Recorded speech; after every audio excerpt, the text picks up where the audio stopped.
kesempatan kali ini kita akan melaksanakan coaching observasi supervisi kelas. Tujuannya untuk mengetahui sejauh mana Diholda di kegiatan supervisi kelas.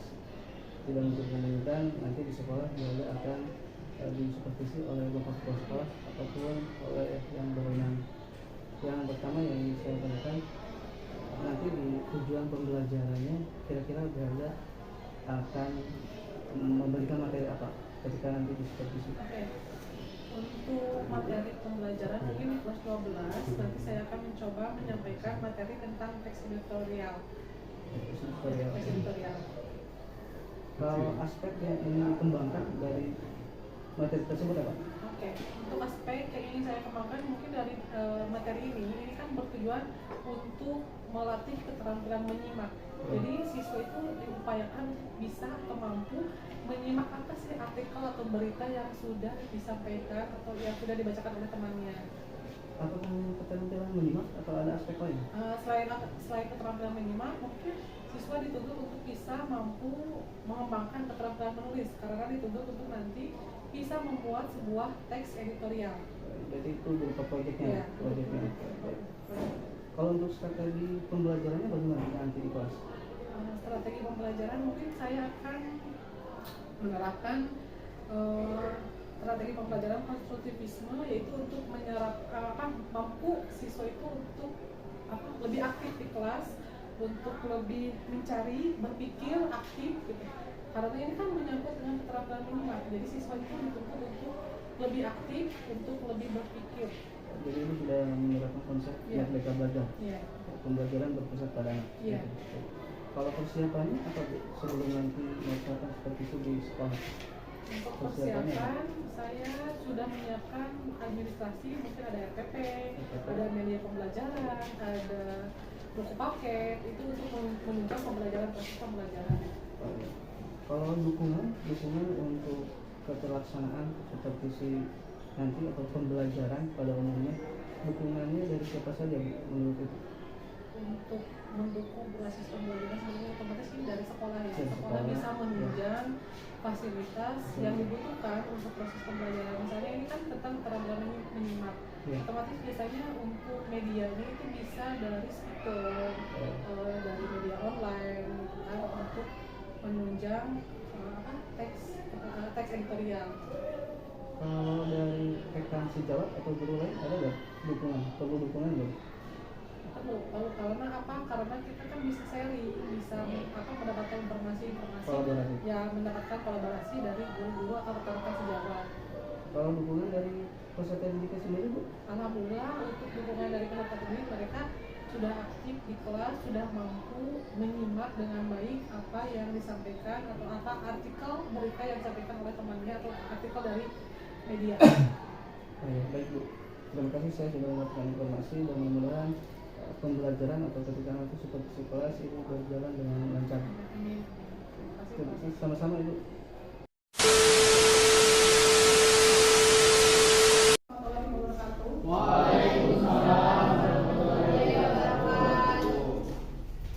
Yang tidak hadir sekarang 4 orang ya. Alika, Sakit, Maulida, Izin, Anissa, Valenisa, Sakit, Rian, Sakit. Oke. Ada yang tahu apa? Alika dirawat lagi sakit apa?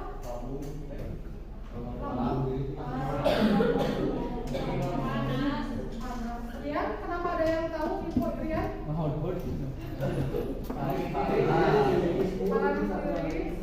Kecapean. Ya mudah-mudahan yang sakit berikan kesembuhan.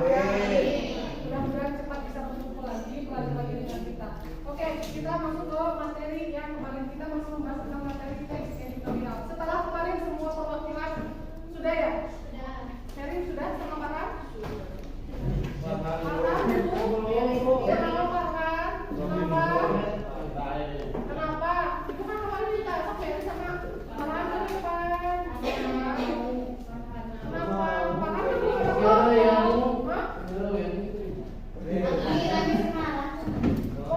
yang bilang Ibu. Ibu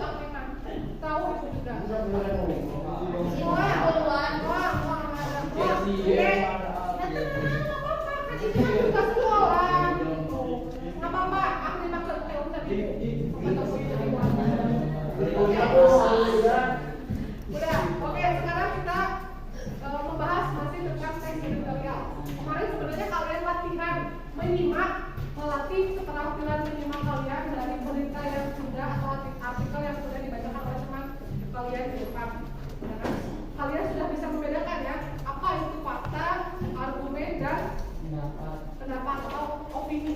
Sudah paham semuanya? Bisa membedakan apa itu fakta, apa itu argumen dan pendapat. Sudah? Apakah masih kesulitan membedakan fakta, argumen dan pendapat? Ada kesulitan tidak? Ada kesulitan? Apa yang sulit untuk membedakan fakta, argumen dan pendapat? Apa yang sulit coba? Dari artikel kemarin yang sudah kalian pilih, yang sudah kalian baca di depan, kesulitannya apa sih membedakan fakta, argumen dan pendapat? Sok, acungkan, jangan takut salah. Apa kesulitannya? Perbedaannya apa sih fakta, argumen dan pendapat? Kemarin sudah dibahas. Sok.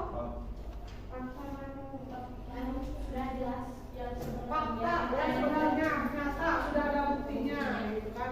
Sesuai dengan kejadian, sesuai dengan kenyataan. Jika argumen bentuk persetujuan atau penolakan bentuk dari fakta. bentuk Persetujuan atau penolakan dari fakta. Nah, bentuk persetujuan atau penolakan dari sebuah fakta atau argumen. Kalau opini atau pendapat, Tanggapan yang belum tentu benar. tanggapan yang belum tentu benarannya. Itu perbedaannya antara argumen dan fakta. Sekarang ibu akan coba kalian benar-benar menyimak, benar-benar melatih keterampilan kalian untuk menyimak sebuah berita yang akan kalian dengarkan. Bisa dibantu ini untuk di apa? Ya, disambungkan ke boleh? Cabut aku itu. Siapa yang paling jelas? Cabut aku. Pecah wai. Oke, sebentar ya.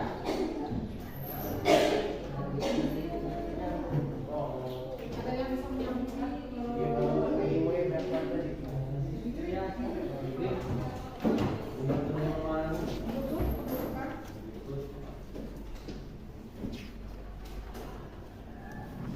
Oke, kalau berarti kalian sudah mampu bisa membedakan fakta, argumen, dan pendapat, silakan kalian simak berita nanti yang akan diperdengarkan.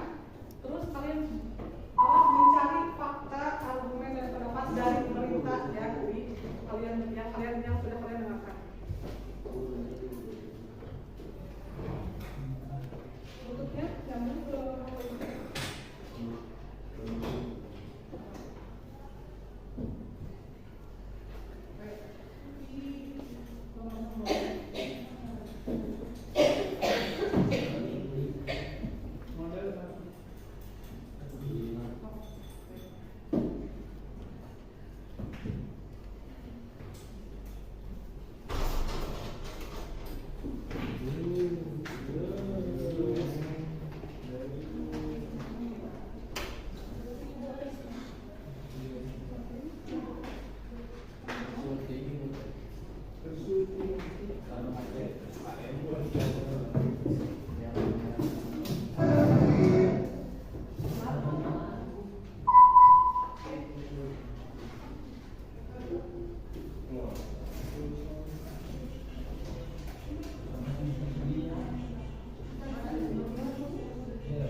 silakan kalian dengarkan sebuah berita yang nanti kalian dengar ya.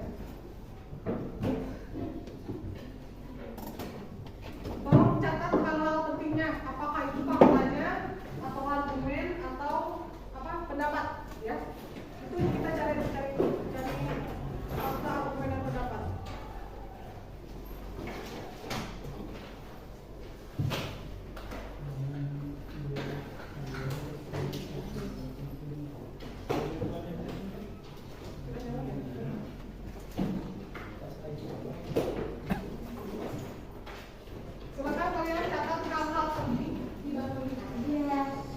terbuat dari mereka dan pengetahuan terkulit. Jadi masih akan membahas soal fenomena belanja online yang ini mengerus belanja offline, saudara. Sekaligus kami revisi informasi sebelumnya yang kami sebutkan Undang-Undang Permendak. Maksud kami adalah Permendak Nomor 50 Tahun 2020, Peraturan Menteri Perdagangan Nomor 50 Tahun 2020 yang saat ini tengah digodok, yang harapannya punya keadilan juga, bukan hanya untuk mereka yang berjualan secara online, tapi juga mereka yang berjualan di offline. Salah satunya kalau kita ngomongin soal belanja di offline adalah Tanah Abang, saudara, yang dulunya adalah primadona, pusat grosir sadang. Kini Tanah Abang tergerus era serba daring dan era gratis ongkir, membuat banyak penjual di Tanah Abang akhirnya gulung tikar.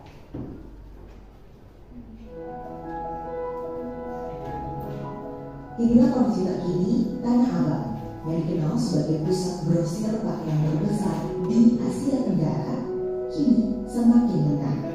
Saya penasaran mengapa Tanah Abang tak lagi ramai. Saya lalu bertemu dengan salah satu pedagang yang menjajakan baju muslim. Sejak pembatasan sosial dihapuskan, kondisi toko Arifin tak lagi ramai pengunjung. Berbeda dengan kondisi saat sebelum pandemi, atau bahkan ketika Arifin membuka toko ini di tahun 2011. Arifin bercerita, kondisi toko-toko di Tanah Abang Blok A tak sesepi Blok B, namun harga sewanya jauh lebih mahal. Ia sempat menjaga peruntungan berjualan lewat e-commerce ataupun TikTok, namun keuntungan yang didapat tak sebanding dengan menjual secara langsung di toko. Potongan harga dan promo gratis ongkir Arifin sebut seperti mafia yang membuat pedagang berdarah-darah. Misalkan ya, produk rata-rata gamis tuh 100.000. Nanti tiba-tiba dengan yang saya tahu ya, karena di sini nggak sering main TikTok, perempuan yang biasanya gitu kan, istri dengan timnya, teman-temannya, itu satu produk kalau yang baru masuk, ayo bergabung ibu, kalau ini tukarkan kupon kadang sampai 50% kalau nggak salah. Nah, jadi untuk pembeli pertama alasannya atau entar gratis ongkir, berapa lagi baju yang kami takutkan nanti kalau belanja yang offline berikutnya dia datang ke toko, bisakah dijual dengan harga segitu? Kita yang garuk-garuk kepala. Nah, itu dia, rata-rata orang juga nggak tahu di TikTok lebih murah kok bisa jual. Kita susah menerangkan dengan customer gitu, dengan bahannya, kualitas jahitannya, dan potongan itu berlaku buat TikTok doang, tapi customer orang yang langsung belanja di Tanah Abang ini nggak mau tahu. Itu yang makin bikin hancurin harga. Di Tanah Abang Blok B, banyak toko tutup dan tak sedikit pula yang tertempel tulisan ditutup sementara. Artinya, pemilik belum membayar iuran pengelolaan pasar. Namun masih ada segelintir pedagang yang masih bertahan mencoba mencari peruntungan dengan berjualan offline di Tanah Abang. Sekarang ya dibilang apa ya, sebenarnya minta ampun gitu kan. Kalau waktu-waktu sekarang cari pelaris saja susah Pak. Ini ya semenjak habis corona aja ya.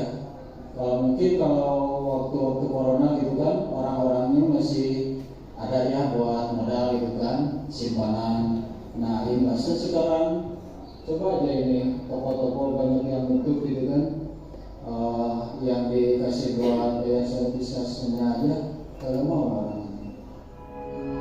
Para pedagang bersinyal, salah satu faktor sepinya jualan offline adalah karena promo gratis ongkos ini alias gratis ongkir yang banyak diberikan jualan daring. Bagaimana sebenarnya keadaan dari para pedagang di Tanah Abang ini, terkhususnya dari Paham ya? Sudah cukup atau harus diulang sekali lagi? Sudah cukup? Satu kali? Sudah cukup? Sudah cukup? Atau diulang sekali lagi? Diulang sekali lagi? Sudah paham? Intinya kemana? Sudah paham inti beritanya? Sudah. Oke, berarti itu baru satu berita, satu artikel. Ada 2 artikel, jadi silakan kalian membandingkan apakah ini ada faktanya atau ada argumennya atau ada pendapatnya. Itu satu ya, baru satu berita. Oke, kita cari lagi satu berita atau satu artikel.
Voi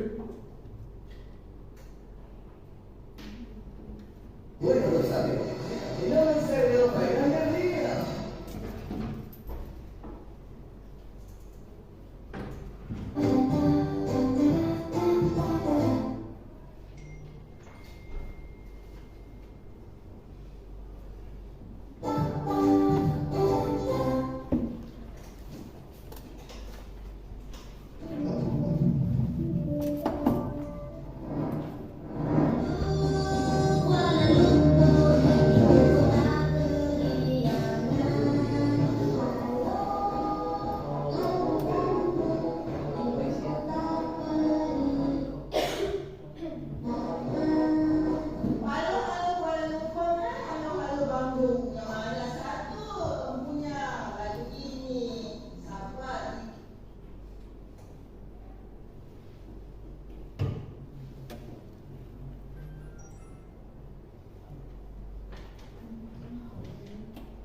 Seperti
apa?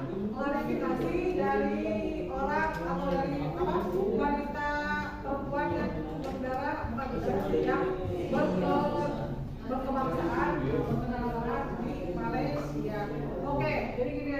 silakan kalian cari fakta, argumen, pendapat dari dua artikel. Kalau misalnya, yang kedua tidak ada fakta, yang kedua tidak ada argumen, silakan. Yang penting kalian cari faktanya apa, argumennya apa, dan pendapatnya apa dari kedua artikel yang sudah kalian dengar. Menyimak kan? Fakta, argumen, dan pendapat. Silakan. Cari dulu. Biasa nanti bukan buat permainan. Silakan yang kalah kalian tulis fakta, argumen, dan pendapat dari dua artikel tersebut. Ya. Oke.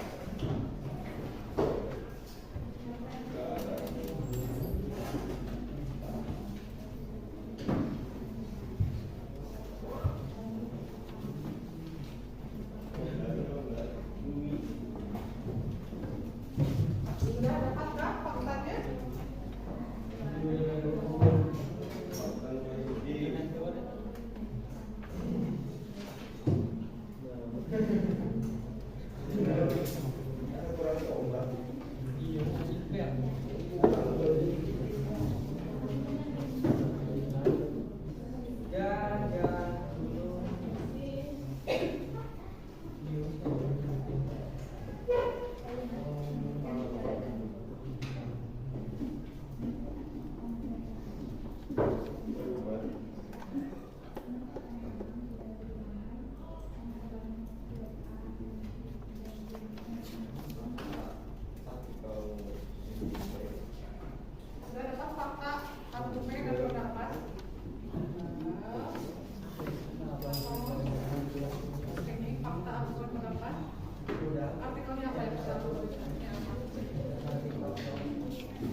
Cari fakta, tadi artikelnya apa yang pertama?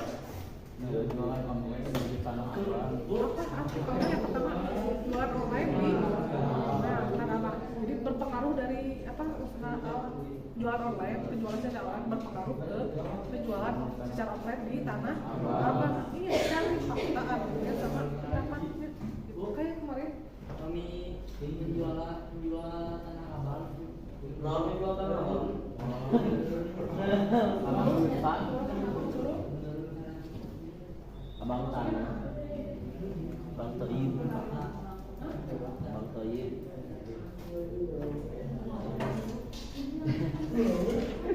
faktanya sesuai kenyataan, sesuai yang ada, dapat dipertemukan fakta.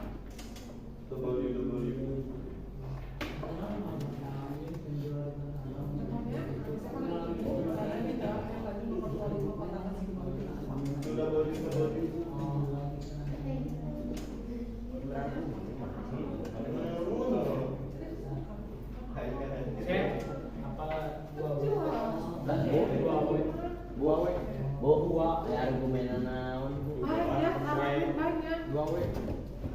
argumen. Katakan tadi aku pikir tuh. Argumen itu kan bisa penolakan atau persetujuan dari sebuah fakta. Menyetujui atau menolak dari sebuah fakta itu argumen. Kalau pendapat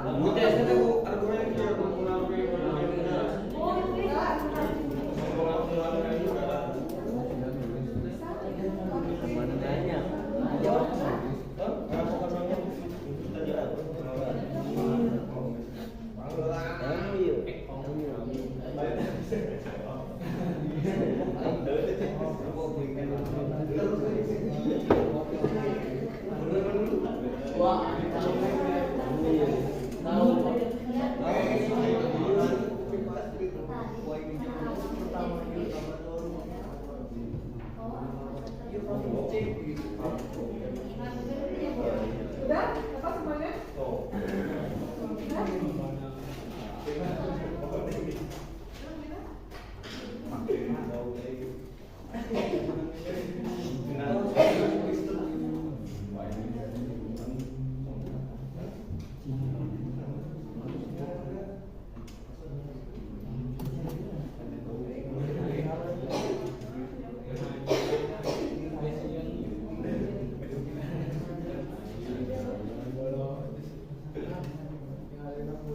Sudah?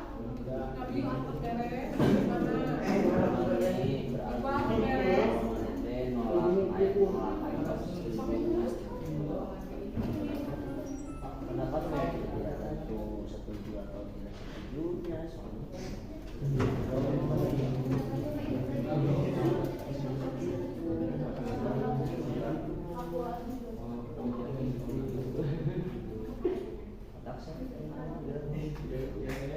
Oke, kita untuk memaksimalkan, ibu coba ulangi lagi ya. Tolong dengarkan baik-baik. Satu kali lagi ibu ulangi artikelnya ya. Tidak pusing membedakan tadi argumen sama pendapat. iya Bu. Iya.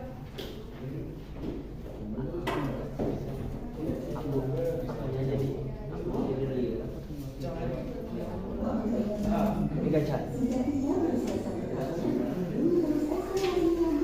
Kami masih akan membahas soal fenomena belanja online yang kini menggerus belanja offline, saudara. Sekaligus kami revisi informasi sebelumnya yang kami sebutkan undang-undang berbeda. Maksud kami adalah Permendak Nomor 50 Tahun 2020, Peraturan Menteri Perdagangan Nomor 50 Tahun 2020 yang saat ini tengah digodok, yang harapannya punya keadilan juga, bukan hanya untuk mereka yang berjualan secara online, tapi juga mereka yang berjualan di offline. Salah satunya kalau kita ngomongin soal belanja di offline adalah Tanah Abang, saudara, yang dulunya adalah primadona pusat grosir sadar. Ini Tanah Abang tergerus era serba daring dan era gratis ongkir, membuat banyak penjual di Tanah Abang akhirnya gulung tikar.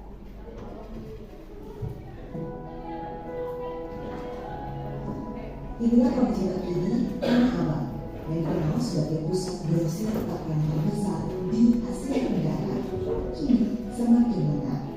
Saya penasaran mengapa Tanah Abang tak lagi ramai. Saya lalu bertemu dengan salah satu pedagang yang menjajakan baju muslim.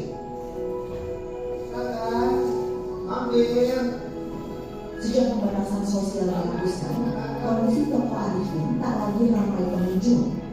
Berbeda dengan kondisi saat sebelum pandemi, atau bahkan ketika Arifin membuka toko ini di tahun 2011. Arifin bercerita, kondisi toko-toko di Tanah Abang Blok A tak sesepi Blok B, namun harga sewanya jauh lebih mahal.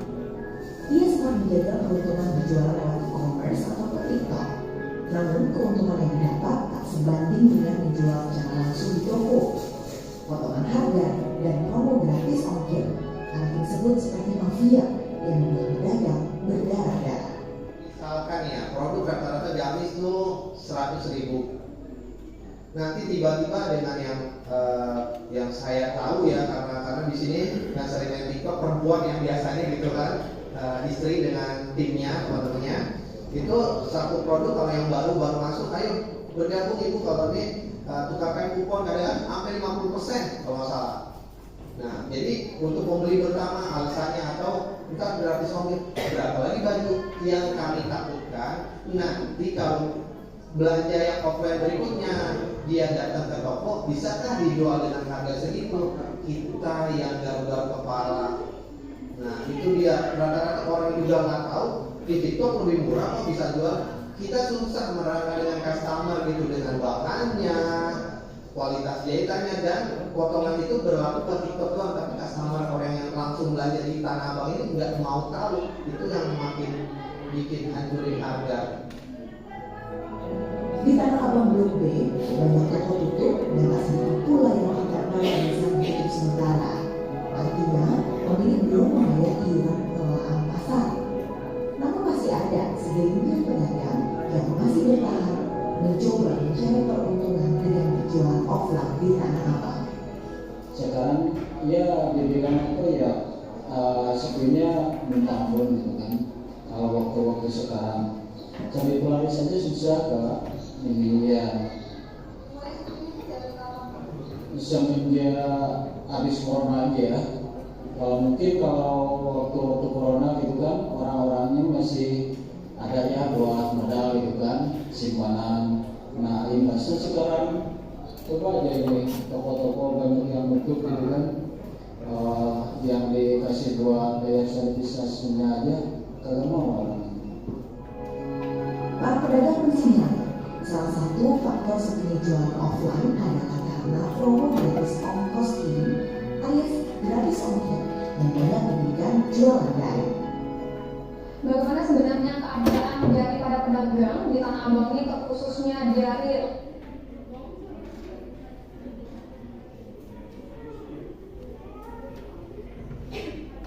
kami selalu dibilang di cash, bunga yang terjangkau mulai dari 0,0%.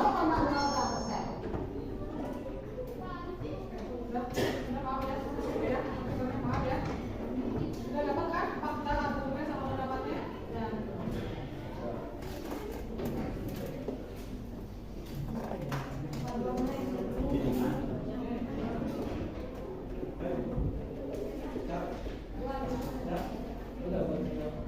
Boleh, siapa yang mau ke depan nulis fakta argumen dan pendapat?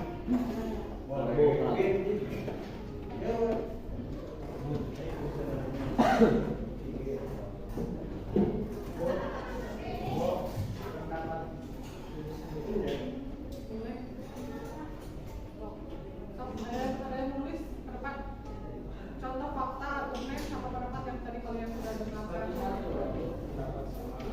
Pendapat siapa? Pendapat tapi yang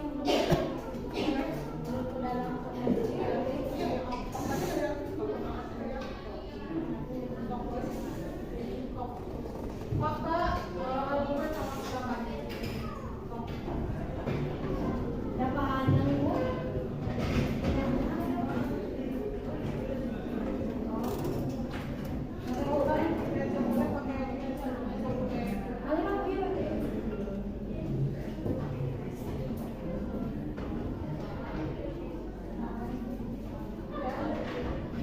Fakta sudah berdapat? Ada pendapat?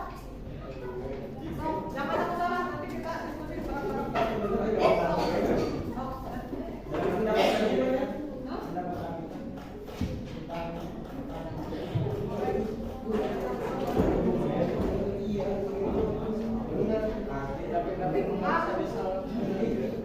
Argumen, satu lagi argumen. Uang. Atas nama Abi belum.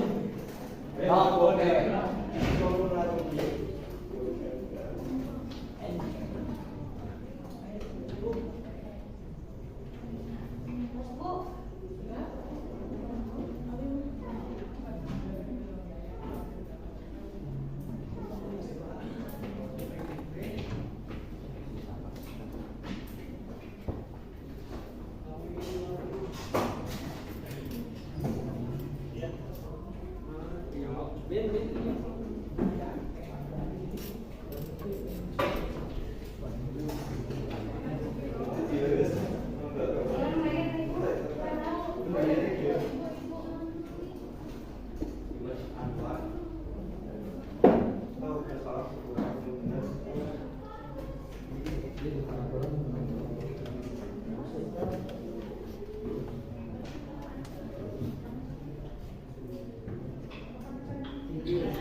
gila pidato malah pidato nah udah di sini banyak juga tempat OSIS tahu novel saya nulis novel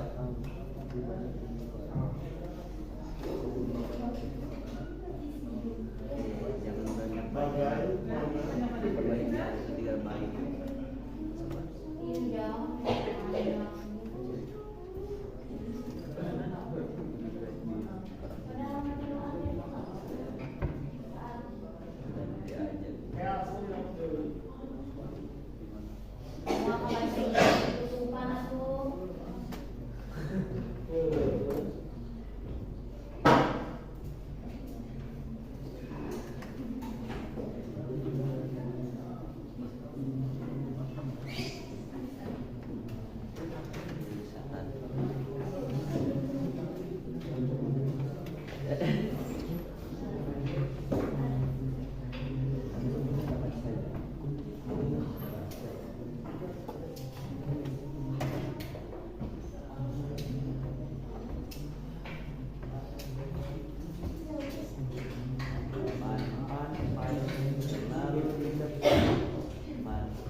dirilah dari mereka uang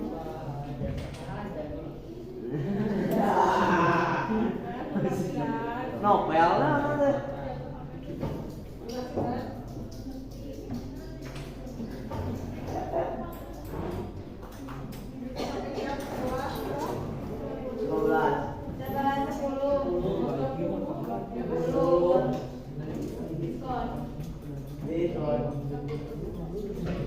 jam 11 bu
1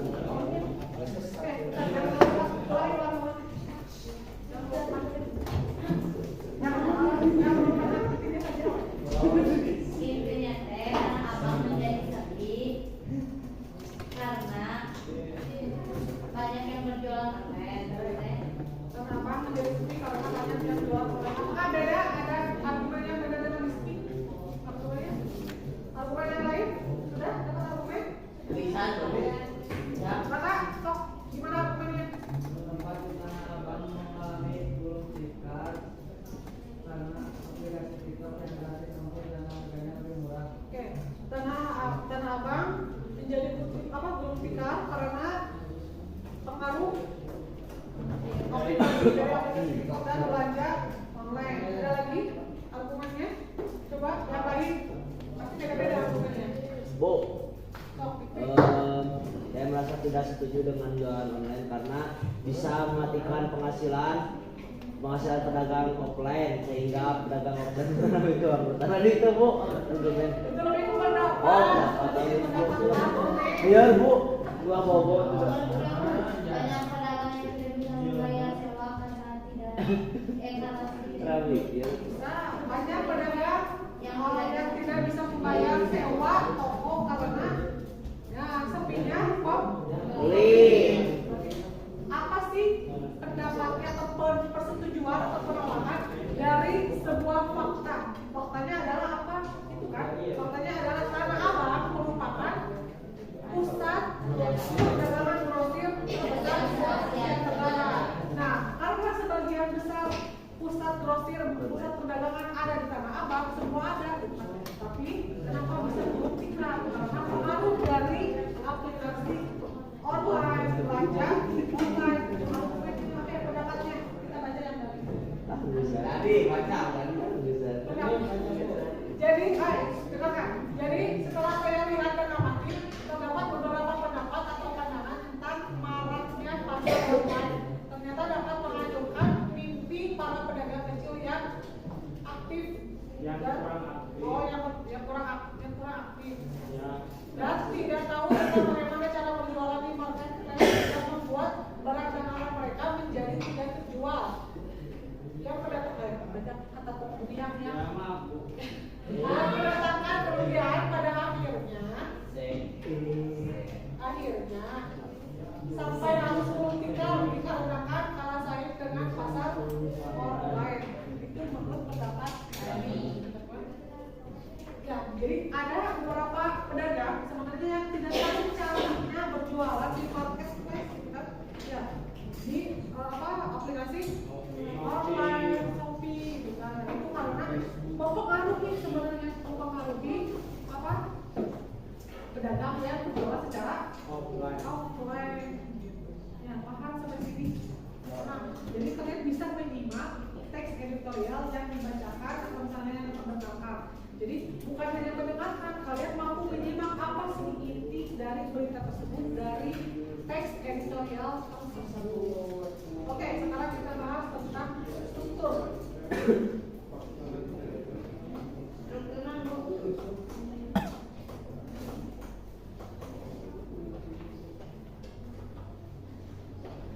Struktur teks editorial.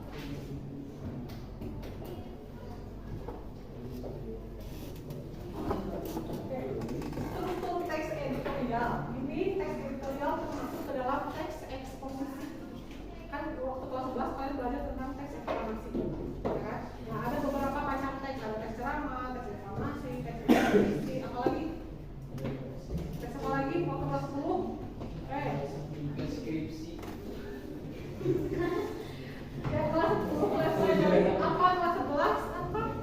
Kelas ini teks eksposisi, teks eksposisi itu apa lagi? Teks prosedur, apa lagi? Teks hasil observasi.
ya. Ternyata kalian harus bisa membedakan antara fakta, pendapat, dan argumen. Pertama, dalam struktur text editorial itu ada yang dinamakan pengenalan isu. Pengenalan isu. Ini hampir sama sih dengan cerpen, dengan biografi, dengan anekdot, cerita. Nah, anekdot apa sih? Anekdot apa? Anekdot apa?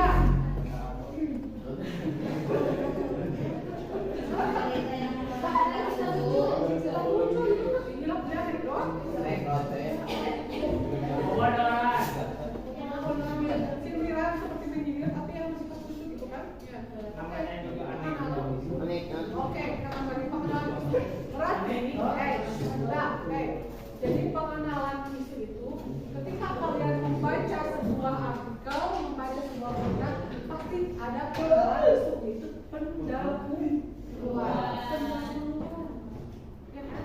Sebelum ke materi inti, sebelum ke isi berita, ada yang dinamakan dengan pengenalan isu atau pendahuluan. Apa sih ini isi dari berita ini? Berarti awalnya bagaimana ini? Tadi awalnya apa ya, Tanah Abang? Kondisi Tanah Abang. Nah, itu kan awalnya kan kondisi Tanah Abang setelah terjadinya pandemi itu kan semakin mengkhawatirkan, semakin memprihatinkan, mengkhawatirkan. Itu kan ada pada itu sudah dijelaskan kenapa bisa memprihatinkan, kenapa bisa Tanah Abang, kondisi asal Tanah Abang bisa seperti ini, ada jelaskan gitu kan. Oke, lanjut. Setelah pengenalan itu ada penyampaian argumen.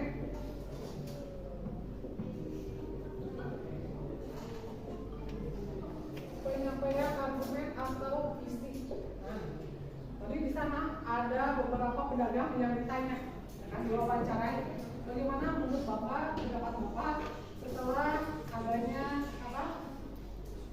belanja online, adanya apa lagi? Ya, berapa kali gitu. Adanya belanja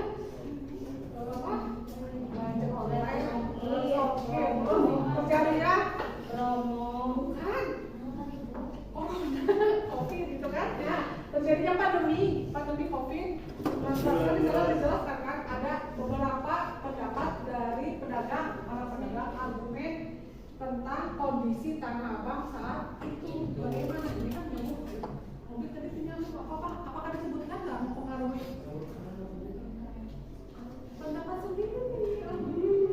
Kenapa kamu mempengaruhi warga negara? Sebutkan nggak? Ya. Sebutkan kan tadi? Sebutkan mempengaruhi warga negara? Benar nggak? Benar nggak? Mempengaruhi warga negara? Tapi secara rincinya seperti apa? Mempengaruhi bukan? Kenapa pasar dengan ditutupnya Tanah Abang, bukan ditutupnya dengan sepinya pembeli di Tanah Abang mempengaruhi UMKM negara, perekonomian negara. Kenapa? Karena pasar Tanah Abang adalah pusat pasar terbesar di Indonesia. Itu jawabannya tepat. Karena Tanah Abang merupakan pusat grosir terbesar se-Asia. Otomatis itu masuk ke perekonomian negara. Perekonomian kecamatan negara. Menurut itu dari sana penyampaian argumen dan isinya seperti apa. Lanjut, itu ada penegasan ulang. Penegasan ulang. Baca. Penegasan ulang. Oke, ini dalam penegasan ulang biasanya itu berisi simpulan. Simpulan atau saran.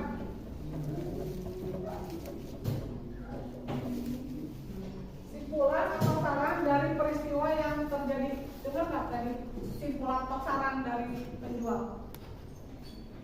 Ada nggak itu tuh? Apa? Saya sih Ada nggak saran dari penjual? Tadi kan wawancara, benar kan? Ya.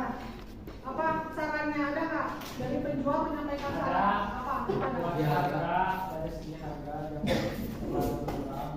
Harga jangan terlalu murah.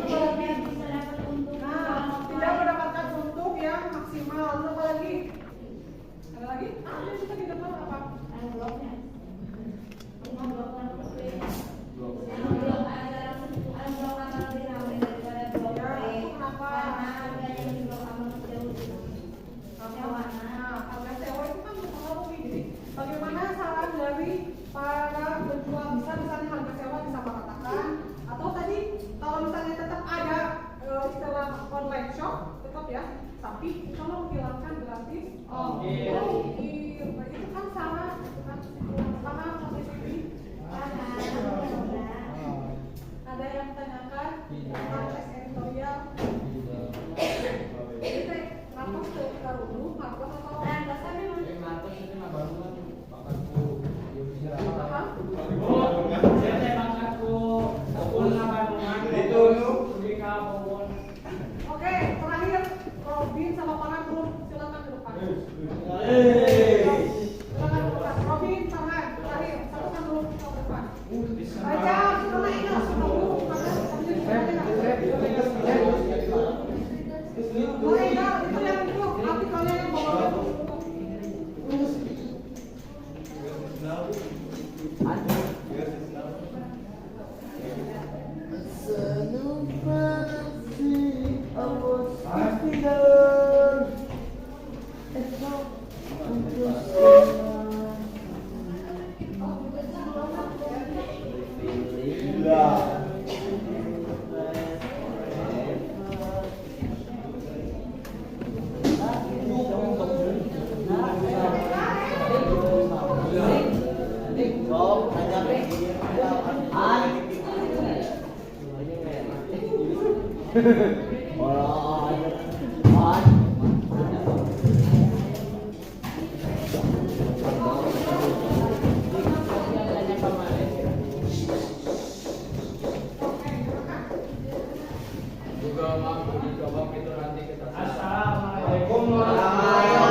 Google masih perlu melakukan pengujian hafalan untuk memaksimalkan fitur ini, sehingga baru menunjukkannya untuk para lokal user atau komunitas pemandu lokal saja. Akan tetapi, apabila telah dirilis secara luas, Google tidak mau penggunanya terlalu tergantung dengan fitur AR ketika berkendara. Alasannya tentu saja soal keselamatan. Menurut Google, jika smartphone berada pada mode AR dalam waktu yang lama, efeknya akan membuat layar menjadi lebih gelap sehingga dikhawatirkan akan membuat pengguna terganggu. Selain itu, baterai juga akan berkelas lebih cepat. Ada baiknya ketika menggunakan fitur AR ini, pengguna memberikan jeda waktu. Aplikasi AR di Google Maps sejatinya sudah lama direncanakan, namun Google baru mengumumkan secara gamblang ide ini dalam konferensi pengembangan Google.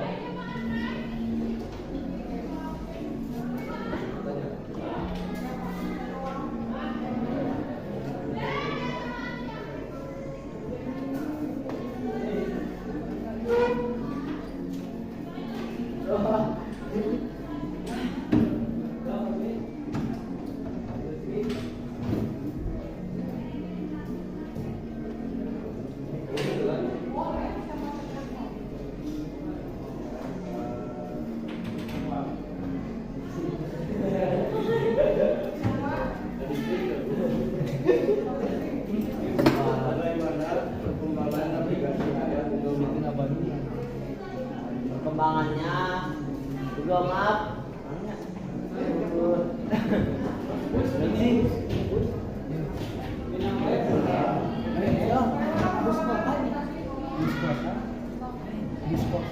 Google Map sekarang sudah berkembang karena bisa membantu masyarakat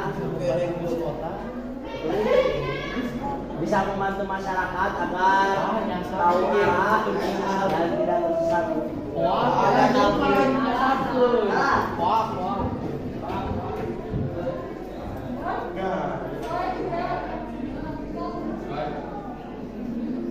Pintar tadi Bu. Pintar, aku mah pintar.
Tahu jalan